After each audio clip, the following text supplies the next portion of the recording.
Let's see Google Maps.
Huh.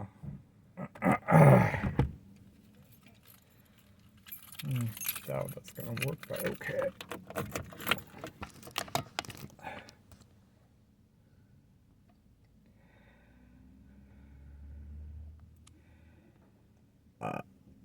That's all I'm saying.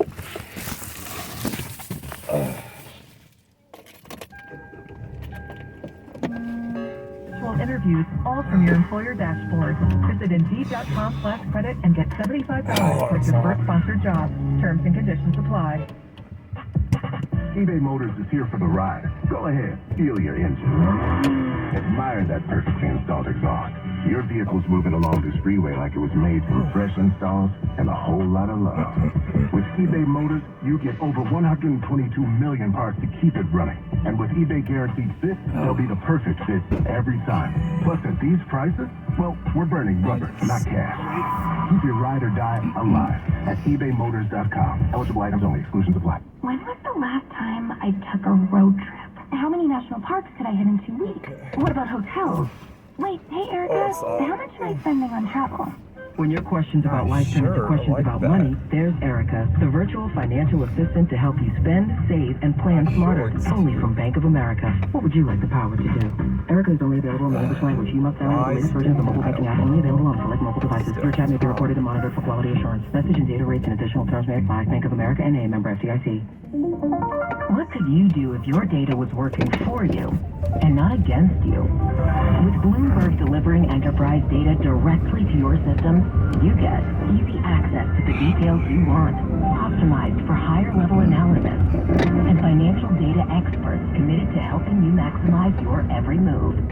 Our data is made for more, so you can show the world what you're made of. Visit Bloomberg.com/enterprise data to learn more. Now, your 3-day weather forecast on Bloomberg 960. Clear skies for tonight. Low temperature 55 to 60 for the North Bay and 65 elsewhere. It's going to be a sunny day, 80 to 85 for the Bay, and 90 to 100 inland, followed by fair weather Wednesday night. Thursday and Friday, both days mostly sunny, mainly 70 to near 80 for the Bay, 80s to near 95 inland. This is Gary Best with your 3-day weather forecast on Bloomberg 960. Global market news changes in an instant, so don't miss a minute. Listen to Bloomberg 960 anytime, anywhere around the world. On our radio app. Tune in the Bloomberg Business app, Sirius XM 121, and the Bloomberg Terminal. It's 4:21 on Wall Street. We do check markets all day long here at Bloomberg. We have got Tesla shares tumbling after ours. Tesla missed Wall Street profit estimates in the second quarter, extending a worse than normal start to the year, marked by slower sales and mass firings across the company. After ours, we got Tesla right now down by about 3.6%. Also reporting moments ago, Google parent Alphabet, it reported second quarter revenue that beat analyst expectations, boosted by demand for cloud computing services and advertising on its search engine. After ours, now have Alphabet shares advancing by 0.8%. Mandeep Singh is a senior tech analyst with Bloomberg Intelligence. He was a guest moments ago right here on Bloomberg Business Week. I think search once again performed very well. It was better than consensus, and with Alphabet, whenever search beats consensus, you know the operating margin beat will come, and that was the same here. Bloomberg's man keeps singing again after ours. We do have shares of Alphabet up now by just about 1.1%. Lots of earnings also reporting. Texas Instruments, TI. It gave an outlook for the current quarter that was in line with estimates. Down day for stocks. The Dow, the S&P, Nasdaq finishing in the red.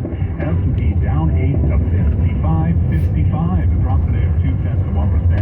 Dow Industrials down 57, down 0.1%. Nasdaq, the composite index, down 0.1%.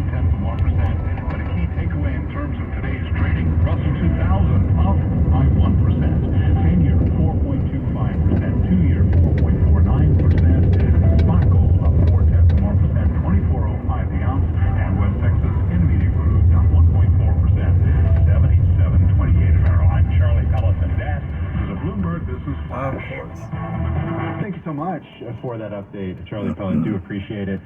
Carol, there's a lot coming at companies, industries, executives. right now. Yeah, like, Tesla, Alphabet. Earnings. Yeah, we're just kicking it off now. Yeah, a lot coming at companies, industries, the execs that run it all. The problem, the stresses, the innovation, the backdrop, the politics of it all is the bread and butter, I think it's safe to say, of our next step. His recent columns cover everything from future-proofing businesses for any presidential outcome to when CEOs should take a stand. It's a favorite area that you and I like to talk about. We often press CEOs about it, so super curious what he has to say about that. With us now is David Bach. He's president-elect of IMB. It's a global executive education platform. Joining us here in our Bloomberg Interactive Broker studio. We say he's president-elect because he does take over the top spot come September. He's also professor of strategy and political economy, chair in stakeholder engagement, and dean of innovation programs. So really understands in terms of maybe what the executive of today really needs. And we should point out in our Bloomberg Business Week Best B Schools of 2023-2024 named number 3 in Europe. Specifically, so just wanted to kind of put that in terms of number 1 when it comes to compensation. Number 1 when it comes to compensation. Some people would say that's where the rubber meets the road. Ka-ching. Yeah. But I wonder if you're also starting at a certain point. David, welcome. Nice to have you here. Thank you so much. Tell us a little bit about yourself and IMB specifically. Yeah, of course. So IMB is a top business school, as you said, but we're really distinct from other peer schools in that so much of what we do is focused on executive education. So why the salary part might be a little bit. we love our degree programs. They're our soul. They're terrific. But really what we're best known for is to work with companies, to work with leaders on their challenges. And as you said, there are many of them right now. And those are non-degree programs? Yeah, that's right. So about 80% or so of what we do is either solutions for organizations, custom programs, or we run a lot of open programs in Lausanne on our campus there, in Singapore where we have another campus, and then of course more and more virtually. What do you find that the executives want to get out of their class? Well, it's not, you can't really say classes. I mean, you could call them courses, but it's not a degree program. Yeah. How long are they coming for, and what are their goals in getting out? Yeah, look, I mean, we run programs as short as 2 to 3 days. Some of them are as long as 6 weeks. Sometimes with companies we do multiple modules over 8-9 months. One big trend that we've certainly seen is that companies have moved away from just doing this as nice to have. Every year they send a couple of people, but they really start working with us when they're facing major challenges, right? The business is slowing down. They're thinking about what's next in terms of innovation and how to deal with the volatile world that we're in. So we're working with them on developing the next generation of leaders and tackling the key challenges in front of them. Many would say it's best to get training before the stress points and challenges hit you.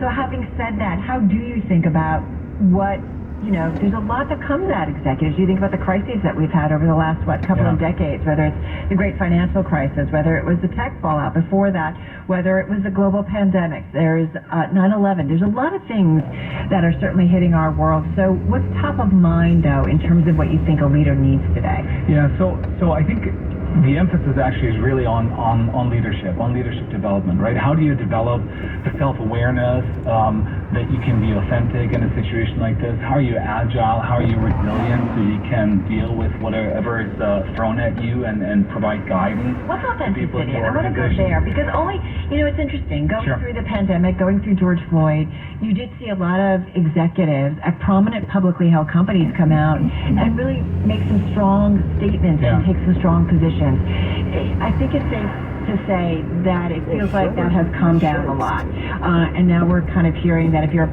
you've got a publicly held company. Like I think it's fair, not only is it fair to say that, I think it's fair to say that the pendulum has swung the other way, and that DEI is actually looked at as a sort of dirty word at this point, and it's pejorative. I mean, companies don't want to touch this stuff anymore. Yeah, yes and no. I mean, I think even in the U.S., but even in the U.S., look, after the Supreme Court, put an end to affirmative action in college applications, companies and their leaders still came out and said we remain committed to diversity and inclusion, perhaps not necessarily emphasizing the former DEI programs as much, but you still have a young generation that you're trying to attract to the organization that wants to make sure that they work in a place where they belong. Tractor Supply came out with a statement that talked about they're not submitting data to Human Rights Campaign. They're eliminating DEI roles and retiring the current DEI goals while still ensuring a respectful environment. They're withdrawing carbon emissions goals and focusing on land and water conservation efforts. That's the pendulum swinging the other way. I think, or you can call it the 2 steps forward, 1 step backwards. That tends to happen a lot when you're dealing with societal change. There's no question that the environment in the U.S., particularly around ESG, has changed. But certainly when you look at Europe, a lot of companies remain very much focused on sustainability goals. I think they remain focused on promoting equity, and I think a lot more companies do it quietly rather than doing these flashy reports. Is there a real distinction between European companies and U.S. companies on that? I think European companies have moved a little bit later, and clearly the challenges and the issues are very different from the ones here in the U.S. But we're seeing a lot of Europe-based companies that are operating globally wrestle with some of the same issues. European companies, from an equity return perspective, have just been completely left behind by U.S. companies.